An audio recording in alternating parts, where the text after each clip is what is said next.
আপনারা যাকে দেখতেছেন তার নাম হচ্ছে গোলাম। সে কি আসলেই কাজের লোক, কি বা তার পরিচয় কেউ জানে না।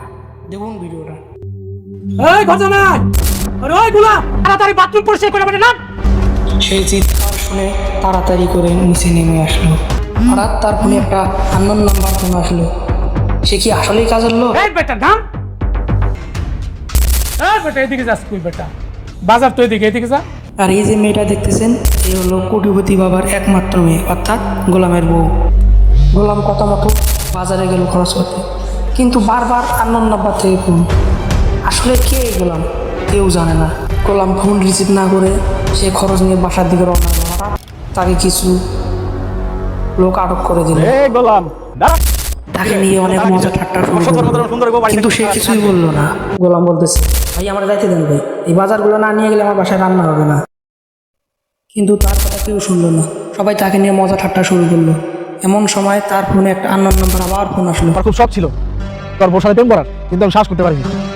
এখন আমার তোমার কাজে বলা লাগে বিয়ে হয়েছে, আর আমি তো তোর সাথে হাতে ঘুরে ভালো। ভাই ভাই আমার যাইতে দেন ভাই, আমার দেরি হয়ে যেতে ভাই, আমার যাইতে দেন। এত কারা কিসের? কিন্তু তার কথা কেউ শুনলো না। আবারও সেই মজা ঠাট্টা শুরু করলো তার সাথে। ভাই একদিনের জন্য ওর বউটাকে আপনি কিনে দেন, 500 টাকা তো তোর কাছে অনেক, নে তোর বউরে একদিনের জন্য বিক্রি কর।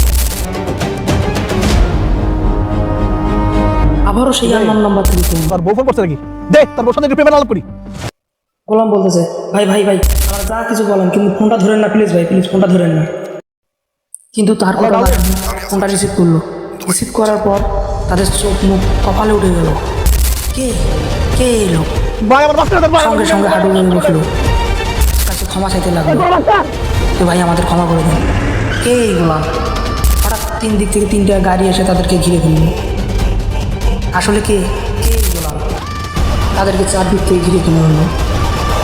তারা সঙ্গে সঙ্গে ক্ষমা চাইতে লাগলো। আর গোলাম কথা না বলে সে ওখান থেকে চলে গেল। নেক্সট পার্টের জন্য অপেক্ষা করুন।